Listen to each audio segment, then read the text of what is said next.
Tērā te kōrero e mea nā mahia e tōna ringa tino kai, tino mākona a koia te whāinga o te rangi nei I runga I te whakaaturanga o Whakamāori. Our award-winning Te Reo Māori podcast, Whakamāori, is back. Led by host Kimo Houltham and Dr. Anaha Hiini. Join Te Reo Māori experts Leon Blake, Hana Mereraiha and Kristen Ross in a journey of translating English content into Māori. Immerse yourself in learning, wānanga, discussion and the joy of Te Reo Māori with our crew. Here's Whakamāori with our host, Kimo Houltham. Nau mai ki tēnei hōtaka o Whakamāori e hoama. He whakaaturanga he hōtaka e ata wānanga I tātou I etahi o ngā tuhinga tawhito, ngā tuhinga hou, ngā whai kōrero, aua mea katoa a ko tā mātou. He ata wete, he ata wānanga, he ata Whakamāori. Nō reira, e tikana kia tuku mihi atu ki te tokorua kei tōku taha I te rangi nei. Kristen, Anaha, kei te pēhea kōrua I tēnei wā? Ka nui te ora, ka nui te pai. Kei te hiakai a hau, I nāina I te ahu o te horopaki o tēnei kaupapa I tēnei hōtaka nei. He ono. Tikana, ko te kai te kaupapa o te rangi nei, e mōhio anau, Kristen, he vegan tonu koe? Kau, tōna whātau, mātou ko taku whānau e whai ana I tērā momo taka kai, ko te hauora tā mātou whāinga I tērā wā. E rangi kua kōkuhu anō ko etahi mīti te heki, engari kaua ko ngā kai mira kakau. Ana. Pēhea koe Anaha, hea ngā kai pai ki a koe hoa? Ngā kai katoa. Atu I te kaimona, ka kai tonu a hau I te kaimona, me nā kare kau he mīti kau he hei, kei mua tonu I a hau. Hewa nō, me pono te kōrero, ko te tehe o ngā kaupapa I wānanga I tātou I mua, ko te love language. Kare, kore he wāhanga nui te kai I roto I te love language. Hei love language ne. Tika. Koira tērā ko tāku. Hei, ko tōku rānei, he ono. Pātai tāku. Kōrero mai hoa. Nei, pēr te tehi kupu hou. Ki ngā taringa o tēnā, ko te orangaranga, takeaways. Orangaranga? Orangaranga, ko tāku e mōhio nei, mō tēnei kupu mo te o, hei kai, provisions on the run. Nō reira, I ngā tātua kōtara, ngā war belt, o ngā toa whawhai te mai a rātou, mā ka herea e rātou, ngā kai ki ngā punua pēkenei. Koia tērā ko te o, ne, I haria atu ai e rātou ki te pakanga, he kumara pēr, he mako, ngā momo mako maroke, kua kāreu te mōhio ki te ingoa. Engari, koira tāku e mōhio nei, mō tēnei kupu mo te o, kei pō he kai noiho, he momo kai, engari, he kai I haria rā e rātou ki te pakanga ki hea rānei, a rātou e takahi nei. I te nukuroa o te whenua, taku pātai ki a kōrua. Mēnā I mate kōrua tātou rānei ki te whiriwhiri I tetehi o rangaranga, hei kai mā tātou, āharia ke nei, mate noa ko te hea, te momo o rangaranga hei whiriwhiri mā kōrua. No. Mā koe tīmata, maki tānara ki au. Ne? Nā te nui o ngā whiringa, parakuihi, wātina, kai o te pō, he maha ngā whiringa. Engari anō te KFC, te aha rānei, he ono, engari anō e te hiatu momo o rangaranga, ko tahi noiho te whiringa. He maha ngā whiringa, I raro I te maru o maki tānara. Ai, e māramāna ki tērā. Hea rā taku tino kai kareu te moe. I te mea, me pono te koro pai ki au ngā kai katoa. Ne, pai ki au ngā kai kakā, pai ki au ngā hupa. Okay, whirihia te tehi. Kimo, toru, rua, tahi. He ngā kai o Korea I tēnei wā. Me pono, pai ki au momo kai katoa. He kai, he orangaranga. Ai. Ka whiriwhiri au I te kebab. Kebab. He hauora, ka ki te puku. Parakuihi, wātina, kai o te pō, kebab. Ai. Kapai. Kua ea. Hoi anō e hoa mā me tahuri atu ki ngā mahi o te rangi nei. Kei konei he taotaka. Me pehe te tunu I tētahi momo kai, kua whakawehia ki ngā wāhanga e toru. Kristen, kei a koe te wāhanga tua tahi? Ai. Anaha, kei a koe te wāhanga tua rua, kei a te wāhanga tua toru, ne? Engari, I mua I tā tātou tahuri atu ki tēnā, kia titiro ake tātou ki tēnei o ngā kiria te ata whakamārama mai ai hea te taotaka o te rangi nei.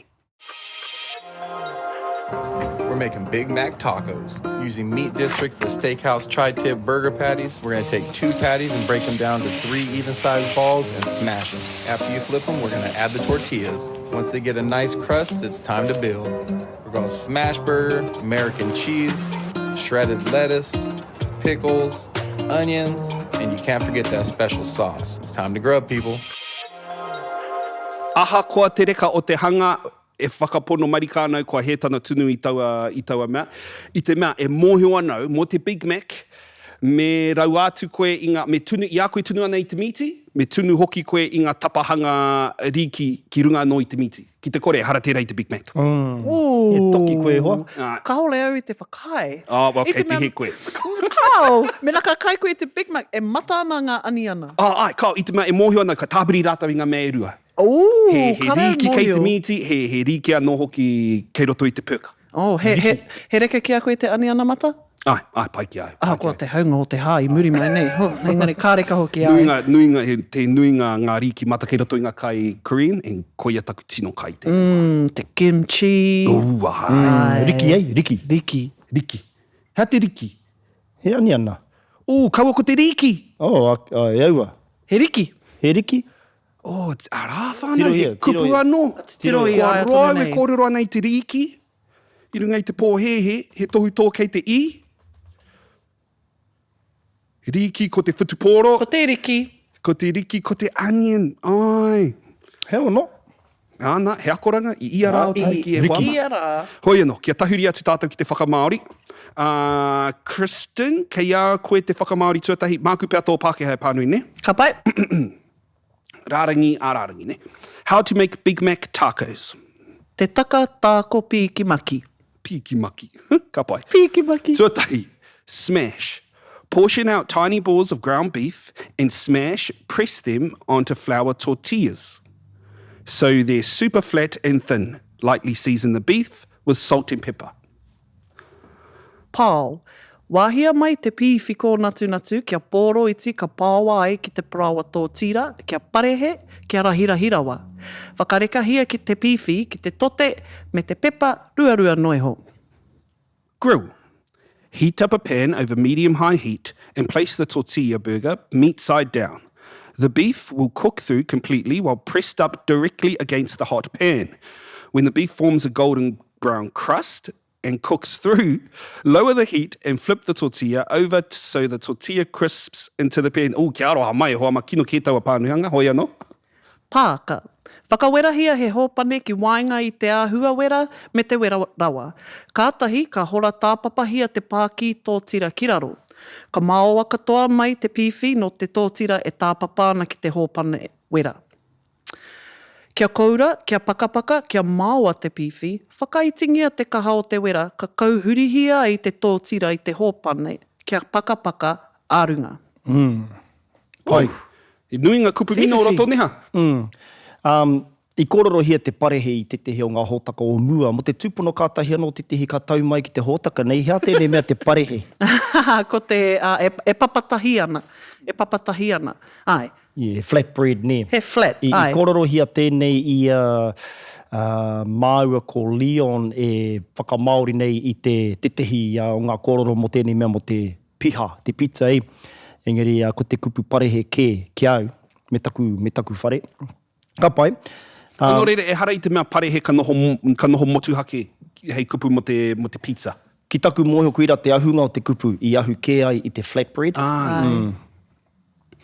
Tētahi o ngā he kupu anō i roto nei. Nui nei ngā kupu mino roto. Ka kitea mai ko te pīwhi. I mua i taku whakamaori i tēnei, te trauau ngā tamariki ki te kura, nā ka hipa mai tētahi taraka miti. Ana, ko tēnei kamupene nei, i whakairihia etahi pikite o te miti, ana ka kite koe i te poaka, te miti kau me te heihei. Ana ko ngā kupu i tuhia ki te taho te taraka nei, ko te poaka, pīwhi, me te heihei. Ana ka pānui au i tērā i au e Taiwan me taku whakai ki tērā. He mai tērā he kupu. He rawe. Ai. Ka mutu kua kōrero hia hoki e tātou tēnei mea te kupu mino. Ai. E pai tērā ki au te pīwhi. Māramana. Ana e pērā ana tātou mō te poaka ni. Te poaka. Ko ia, pīwhi, miti kau ni. Ai, pīwhi, miti kau. Ka pai, He pātai au, I te mea, ko ki te au, ki konei mo te pan, ko whakamahi ko I te kupu hōpane, He pātai tāku. What did I say? He pātai au. Sorry, that's the second time you've done that, yeah? He pātai au. I'm a Christian. He pātai tāku. Ka pai? He pātai tāku e hoa. Ai. I te make kone ko whakamahi ko I te kupu hōpane, I whakamahi no hoi te kupu pēne, he rerekētanga I wainganui ngā kupu e rua nei? Ko te kupu mino, tērā, ko te pēne, ko te hōpane, ko te kupu Māori. Tai no ki te prae, ei. Ai. He tūmahi, he tūingoa hoki, te prae, hei fry pan. Pea, hewa no? Ko ia te hō, oroto. Ka, he mea kimi no. Au. Okay. Me haere tonu pēr tātou neha? He pātai anō tāku. Mo tēnei mea mo te... I te reo Pākehā e derived noun, te tehi tūingoa I ahu kē ai te tūmahi, ne? E kite ai, e rangona ai te hangatangaranga, ne? Pēnei I te whakamārama me te whakamāramatanga. Ko te tehi, ko ia tērā, ko te tūmahi, tērā atu he tūingoa kē. Whakamāramatanga, tangi hanga, e rā momo katoa, engari. I roto nei, ko te pāo, e kōrorohia ana, he tūmahi, he tūingoa rānei tēnei. The smash or to smash? He pai tēnei wānanga I te mea I au e whakamaori ka whakaroa hau ko te paonga, ko te pāua, ko te pāo rānei, ana ka whainoi hoa hau I te reo Pākehā ka ki au, ka whakaroa ki au, ko te smash I konei, he kupu mahi. Nō re ka noho au ki te kupu mahi mo te pāo. He hao whakaro ki tērā? Well, kei te pai tēnā, kia hau nā te mea, I tēnei whānau derived noun nei, ia tātou whakapuaki ana I tehi o ngā derived noun nei, e harai te mea me whakahua hoki I te whiore, te hangatangaranga, me haere tātou ki te tangi. Āhea te nehu, engari he nehu ngā kē, ei. Hari huringa tau ki a koe, hea ngā whakamārama, hea ngā whakamāramatanga rāni. Tērā te tehi rārangi e paitonu ana te āhua o ngā derived noun I te korenga o te whiore, engari anō te tehi atu rārangi ingoa, me whai whiore e ki ai he derived noun. Haere mā te tomo, kāre te tika haere mā te tomokanga. Māramana, akine pia kei tērā rārangi, a te rārangi tuatahi, te pāo, hei derived noun anō hoki, te korenga o tana whiore. Ai, and me taku tino whakai ki tērā I te mea koera te kupu paku noa nei whakararu I ahau e whakamaori ana I tēnei. Ka noho au ki te ata wānanga me whai whiore, ka noho rānei hei tūmahi. Hoi anō, he pai e nei wānanga. Ai, tino pai. He rereke te tikanga o te kupu kōpenu I te pā? Rereke katoa rānei te whakamāramatanga o te kupu kōpenu. Ka rongo au kia rongo I tērā kupu, engari ka rongo au te penu, I roto I tērā kupu, ka whakaro atu au ki te penu. Pene I te penu I ngā riwai, kia māma te kai. Nō reira, kei taua whānau, tonu o te mahi, ne? Hoi anō, Kristen mau te taha Pākehā Anaha e pānui, ne? Ka pai. Melt. While the tortilla is crisping up, add a slice of American cheese and cover the tacos so the cheese melts. Whakarewanga, derived noun. I te tōtira e pakapakahaere nei, āpiti hia te tehi kōripinga tihi Amerikana, ka uhia ai ngā tāko e rewa ai te tihi. Sauce. Mix together all the Big Mac sauce ingredients. Mayo, ketchup, sweet relish, mustard, vinegar, onion powder, garlic powder and paprika. Kinaki. Whakaranua katoa hia ngā momo kinaki o te kinaki piki maka. Arā, te wairanu huamata, te kinaki tomato, te kinaki tomato reka, te panikaka, te winika, te paureriki, te paura kāriki, me te paparika. Ka pai. I taku ki te whakamahi te kupu āpiti, ke te piringa I te panoni I taku whakamaori. Ngari ka waihu au ki reira. Ko te kupu hou ki au I tō whakamaoritanga, ko te kōripinga. Yes. Kōripinga. Yep, kōripinga he slice tērā ne. Nei te kōripi, kei te kōripi au te miti, kei te kōripi rāne au te tihi. Hei te o te ngātu, he kōripinga tērā, a slice. Apai, e ki te nei e tātou te ngā, te whiore, e mohi ai tātou ākāti. He tūingoa. I ahu mai ai tana tūmahi. Ka pai. Tērā te tehi whakamahinga o te kā tūmahi ai. E rite ana ki te kātahi kā. Kātahi ka uhia. Ka pai? Kātahi ka uhia ngā tāko e rewa i te tihi, e rua, and then. Ka pai. Kia te tiro ki te kinaki, te rerenga tuatahi, whakaranua katoa hia. Nā, e rua ngā whiore. I era kupu e rua. Nā, hea te kōrero mō tērā. Ia tātou e ruku nei ki te hōhunutanga o tēnei mea o te kupu whakau, te tehi wāhanga pai o te reo e rongo nei tātou i ngā kupu iti noi honei. Ko tāna, ko tā e nei kupu he whakakaha, he whakarākei, he whakaniko. Ka mutu ia tātou e whakahoki nei i etehi o e nei kupu whakau i roto i ngā rere hāngu, ngā whakahau rānei, me tōwai e tātou tērā whiore ei, kua kōrorohia kētia tērā, kei te kua horoia kētia ngārihi, kei te kōrorohia tonutia tō iwi, arāno atu, taino atu ki tēnei, nā te mea kua he tohu tēnei whakaranua to mix, and to mix them all up, whakaranua katoatia, katoahia rānei. Engari, tērā te tehi ture e meana, kei a koe te whiringa, me nā ka tōwaitia e koe tērā kūmuri, hāngu, kare kau rānei, e pēnei ai te āhua, whakaranua katoatia, whakaranu katoatia rānei. Kei a koe te tikanga ko te ture, me whai whiore te mea whakamutunga. Ai. Kaua ko te mea tuatahi anake. Kia manoa nui mai e hoa ma, engari e hihi anau te hoki whakamuri i te mea kare tono i te marama ki tētahi o ngā whakamarama. Ka tira ai. Ai. Oh. Ai. Ka tae koe te ata wete i tēnā, te ata wānanga mai i tāu i whakamārama ai mō taua rerenga kōrero? Ai, kāri mau ia koe taku whakamārama tawa. Ai, koia. Nō reira, anei te rerenga kōrero e te hunga whakarongo. I te tō tira e pakapaka haere nei, āpitihia te tehi kōripinga tihi Amerikana, ka uhia ai ngā tāko e rewa i te tihi. Tērā ka uhia ai, e rite ana ki te kātahi ka uhia. Kātahi ka uhia, he and then noi ho tērā, e rua, kei a tātou te tikanga. Ka pai. I te hiwa, pai ki au te kā tūmahi ai, i te hi taima, ka tahurike au ki te kātahi ka hoki anō ai ki tērā ara. And then I go back to ka hoki anō ai ahau ki tērā mea tuatahi. Tēnā rongonui tēnei whakamahinga o te ending. Ka pai. Kei te āhua o te rere i te arero, i te rerenga kōrero i etahi wāne. Tika. Ok. Me haere tonu tātou. Ko, wairanu huamata, he mayonnaise tēnā. Heha i huamata ai te mayonnaise. Yeah, pātai pai tēnā. Noroto mai i te aka. Āna. I reira te meonehi, kāre aku raru ki tērā kupu, he ono i kitea hoki te whakamaoritanga nei, wairanu huamata, nō rei whakamahia, i whakamahia noatia. Ka pai.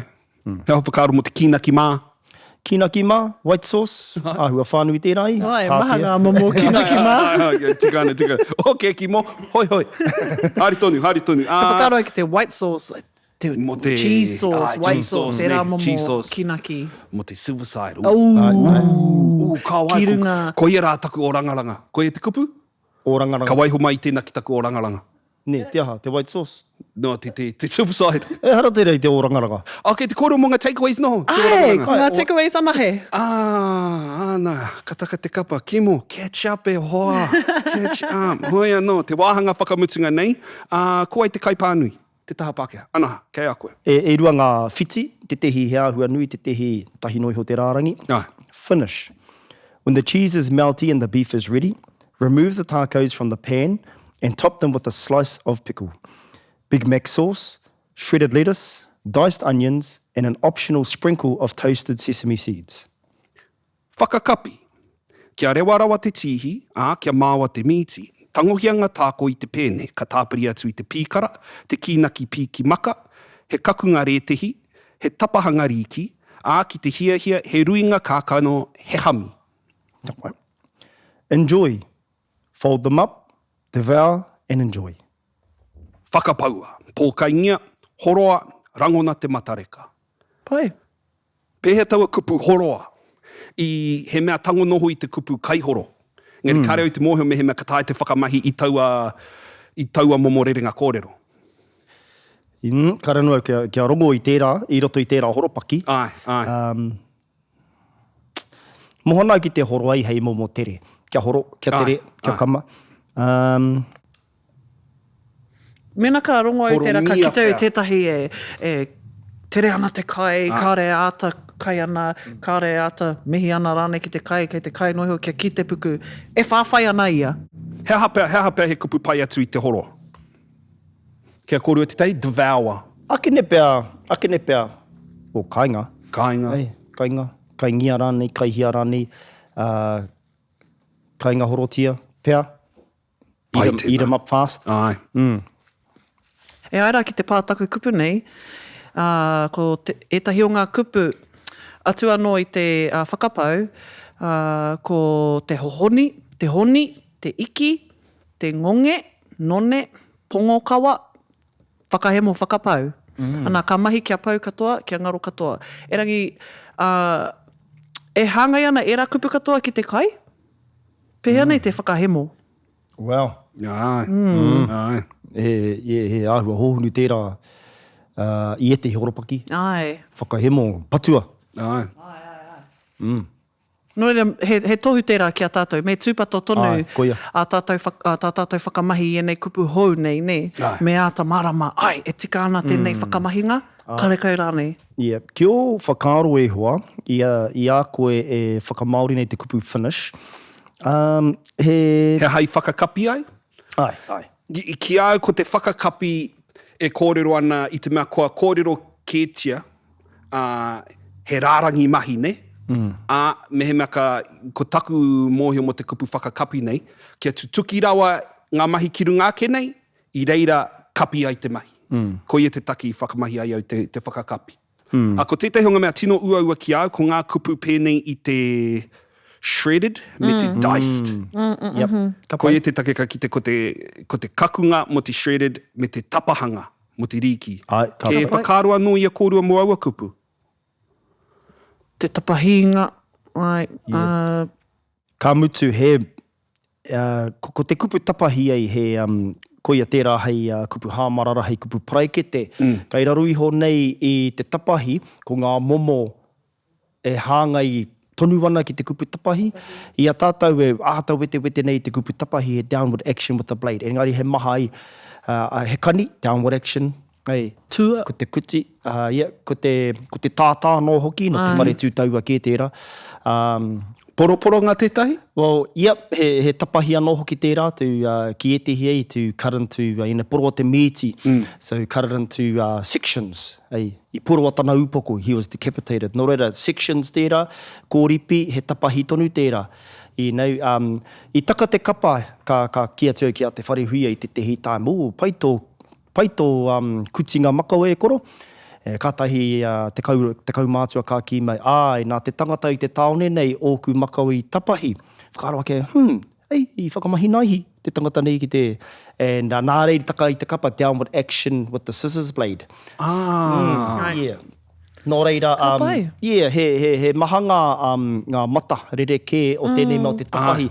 Āhua kupu go-to tērā. Me nā kāreku i te mōhio ki te kupu. Me nā he downward action, a kāti. Ka ea. Ka ea i tēnā, ne? Yeah, koia. Pai tēnā, whakamārama ki au. He wāhanga anō? Well, ia tātou e kōrero kupu nei, he aha anō etahi kupu mo te kai. Atu i te kai me te o. Ai, atu i te kai me te o. He kupu anō a kōrua, ko te haupā, etahi? Ko te haupā ai. Haupā, kare noi Te kia haupā. Oh, actually. Te haupā. Ko te haupā ai. Yep, ko te haupā mo taku he. Te haupā. Hea te rere kitanga, no hea te kupu nei. Haupā. Te pātaka kupu. Te aka. He kupu anō, tēnei. Kua roa nei e mōhio ana ki tēnei mea ki te horotai. Engari he delicacy tērā. Nā te mea i roto i te tehi o ngā kōroro o uki e mea ana te pōtiki kai pāpāwai a papawharanui e kōroro ana mo taku tupuna mo tūhaurangi. Kāri tino paingia e ona whae keke. Ko ia te tehi o ngā tamariki toko waru a rangitihi, engari ko ia te hipipango o te whānau. Katoa te nuinga wana tuākana, tana tuahine, Kei te āhua hoki he piki tohe I roto I tō mātai iwi ko i te pōtiki o te whānau. Engari, hei tā e te kei wainga nui ia, koe te black sheep anyway, o te whānau nā te mekari I heke I a tapuika. Hewa no, ko ngā toenga kai, ko ngā maramara kai, ko ngā kai mātau ki aia koira I tapaina ai, ki runga ki aia ko tūhaurangi kai mātātau, kāro hataku tupuna. Engari I whakapuhitia rawatia e tōna māma e papawharanui. Kia whakahua hia anō te kororo e mea ana te pōtiki kai pāpāwai, nā papawharanui ko te pāpāwai te tehi o ngā horotai no roto I te ngahere. E nā koira te tihu o ana tino kai. Horotai delicacy. Tāhua ngā kōrero. Tēnā koe, tēnā koutou.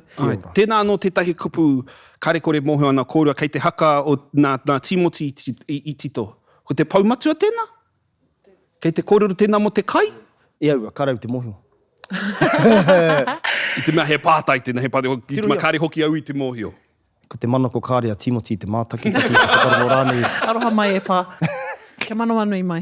I mohio ki ngā kupu, engari kua ware. Ana. He kupu anō ko ki te au, ko te kame. Ko rungo kōrua I te kupu kame? Kua rungo I te kame. Kamu.